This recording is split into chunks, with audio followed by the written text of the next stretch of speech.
job for a client that is to draw handcuffs maybe 3 or 4 times, and he'll frame them and put them on the wall of his dungeon or whatever. Anyway, I thought I would sketch out ideas, and I'm using a 51 to come up with an idea for these 4 or 5 drawings. And I'm using this paper that's slightly reflective, has little bits of mica or something in it, so sometimes my pen likes to skip. But I'm using a 51, and I'm using a 51 rather than a regular fountain pen with a flexible nib, because this again helps me focus on the composition, which is what I want to deal with right now.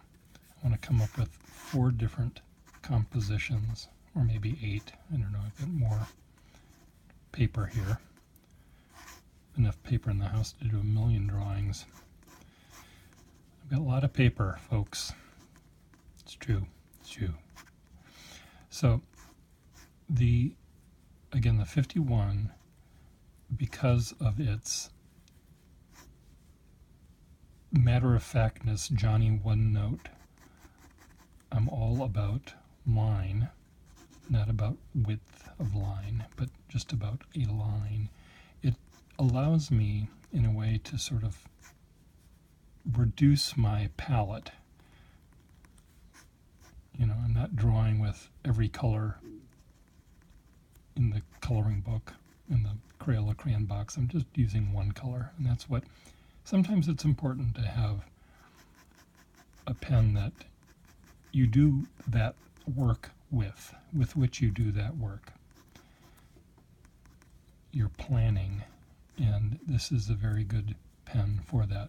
Now you see me flipping it from one side to the other, and you are able to do that with any pen, but a 51 is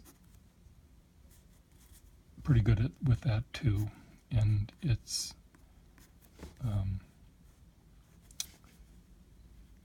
it's fat on one side, thin on the other, but it still only has its 2 notes it can sing. It can sing loud or it can sing soft. Now, I could be doing this with a regular pen, but I might find that it's seductively distracting. Now, for the drawings I'm doing with this guy, I'm also including, I'm going to be doing the drawings eventually in pencil, white pencil on black paper, and I think I want to draw the shadows that the handcuffs lay on the paper. And so the paper will have, it'll be black to start with, and the highlights will be white. I draw the light, not the shadow. Here I'm drawing the shadow, not the light. Another thing, as you see, I draw these little squares. A pen collector, architect friend of mine, always would tell his students, his drawing students, that the first line you make on a drawing is actually the 5th line, because not only would he require that they'd make their little frame first, but even if you didn't make it, you still should be thinking about that. You should be thinking about the border of your drawing. And composition, which is what that's all about, is, I think, the most important element of any drawing. It's not your ability to draw realistically. It's not your cleverness in terms of the subject matter. It's really how you present it to the viewer. And I think that that's what I'm always struggling with. You know, how do I put these things on the page in a way that want to say that is pretty, because it's not about pretty necessarily, it's about making it work.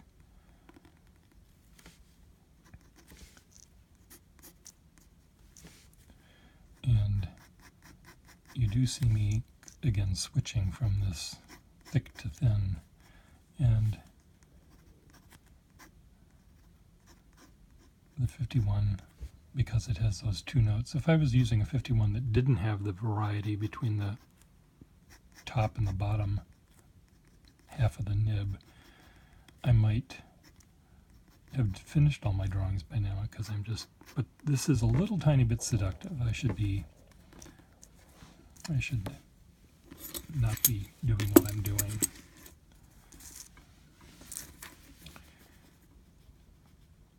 Can I try? Yeah. See now. Well, anyway, I'll try doing this all with just the one variety of line here. Maybe that'll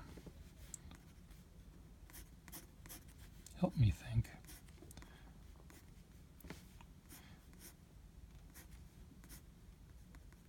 One of the things too that I'm doing with this particular job is the drawings are going to be roughly 9 by 12 inches, and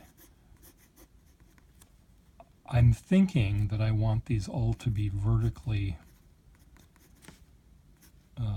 composed, no horizontal, no landscape, all portrait, to use the terminology that people use these days. Horizontal and too complicated. Maybe, I don't know. Don't ask me.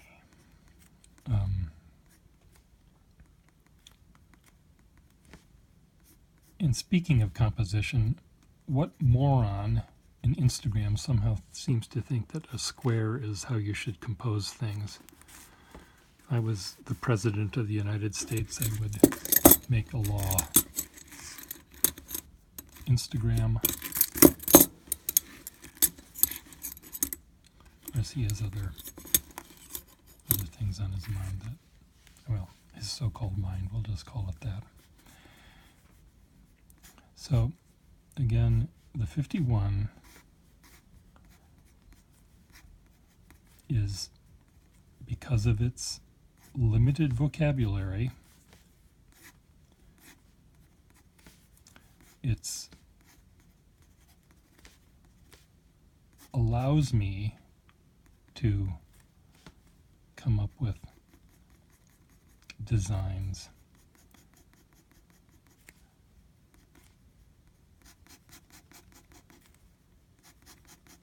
that are not as descriptive as the drawing will be, but it will help me decide which drawing I want to do.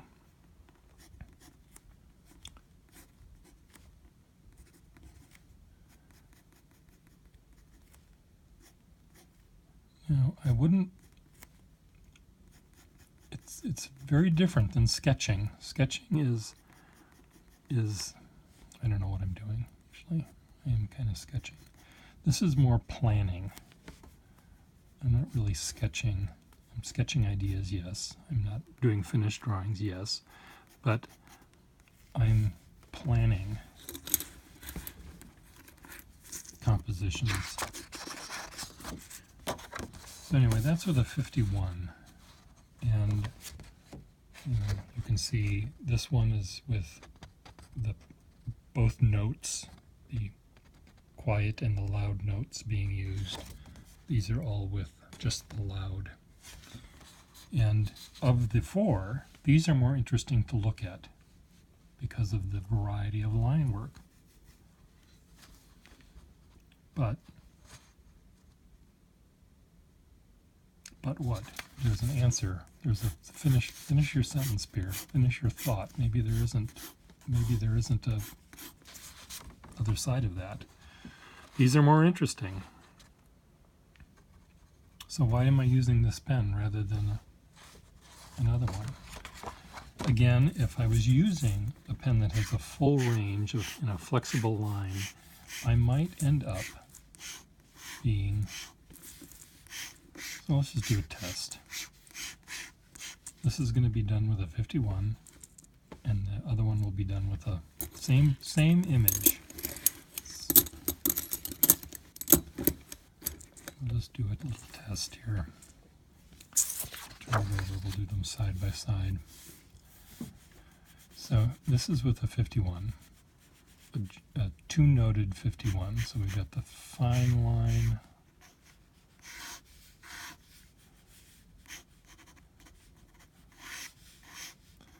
already I'm thinking too much. I'm thinking about how I would change, how this is going to look different when I use the different pen, and I shouldn't do that. I should just be doing what I'm doing, which is I'm planning out, is this going to be a good idea to do a pencil drawing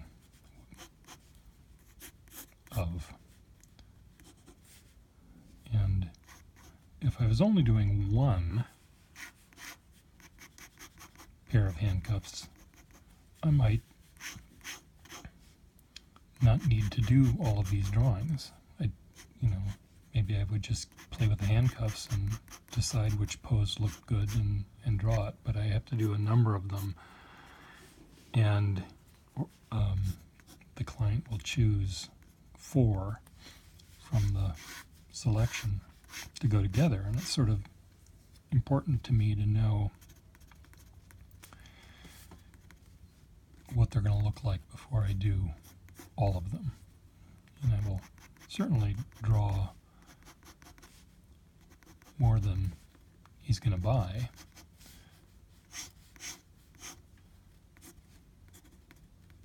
So anyway, here I'm drawing the Johnny 2-note.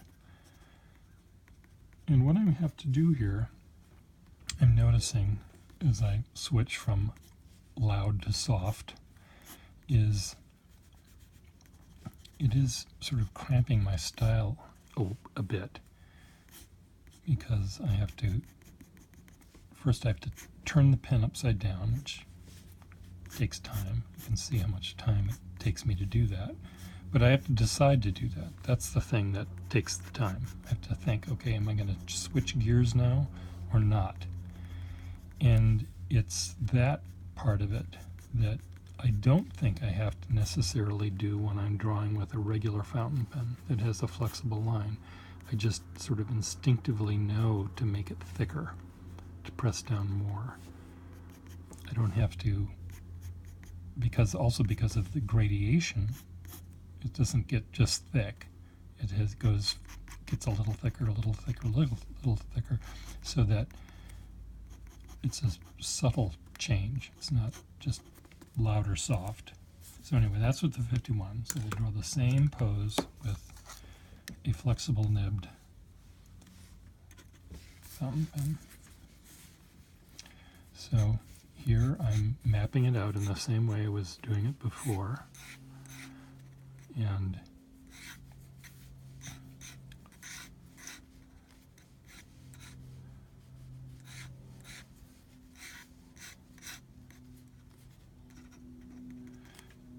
the thick lines are happening. I don't have to turn anything over. I'm just pressing down harder to get that line.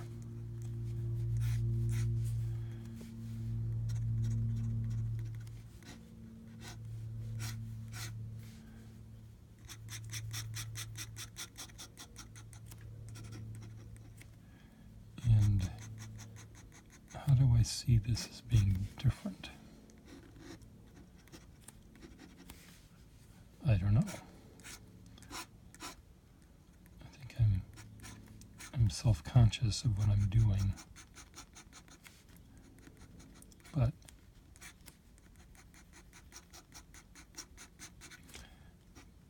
this is seductive. I'm thinking differently than I was thinking here.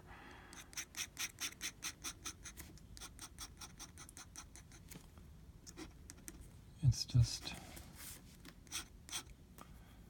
the brains that we're stuck with are certainly interesting things.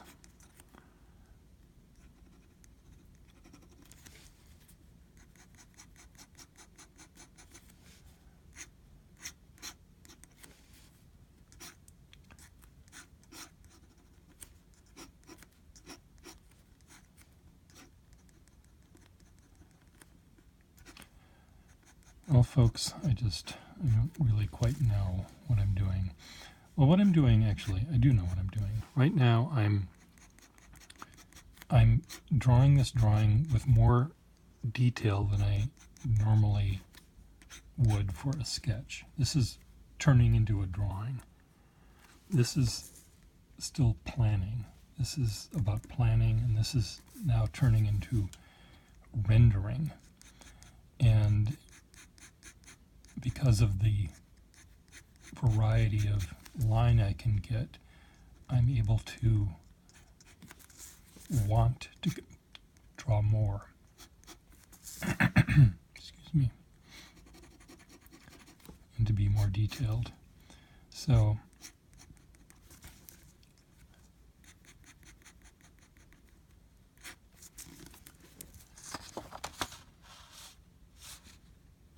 I don't know.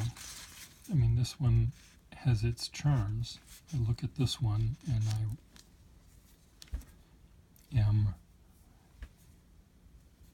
seeing more here than I'm seeing here. I'm seeing, this is telling me more than this one. And I don't know if I can explain what it's telling me more. What the more is it's telling me, but it's telling me more. And maybe because here I'm just filling it in and I'm doodling and I'm not really adding more information to what I need to know. So again, the 51, back to that one.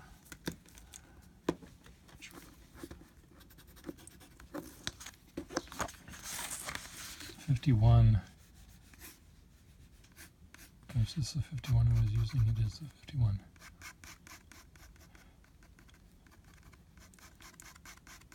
I don't know. I'm not sure what I'm trying to even say anymore. But just drawing with it again, the idea of having a pen that has a limited vocabulary is sometimes valuable. Sometimes you want to just say yes or no. You don't want to say maybe, because maybe requires more thought. Yes or no is, yep, I can do it, or I can't. I might be able to do it, okay. I should be able to do it, I could be able to, and then you have to think more.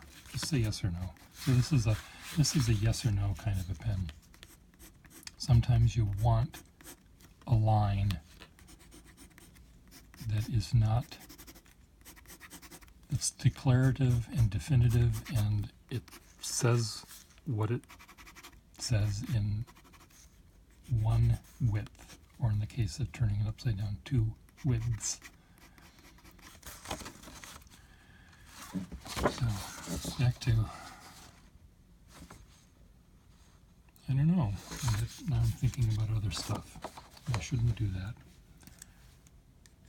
Good luck trying to figure me out. Bye.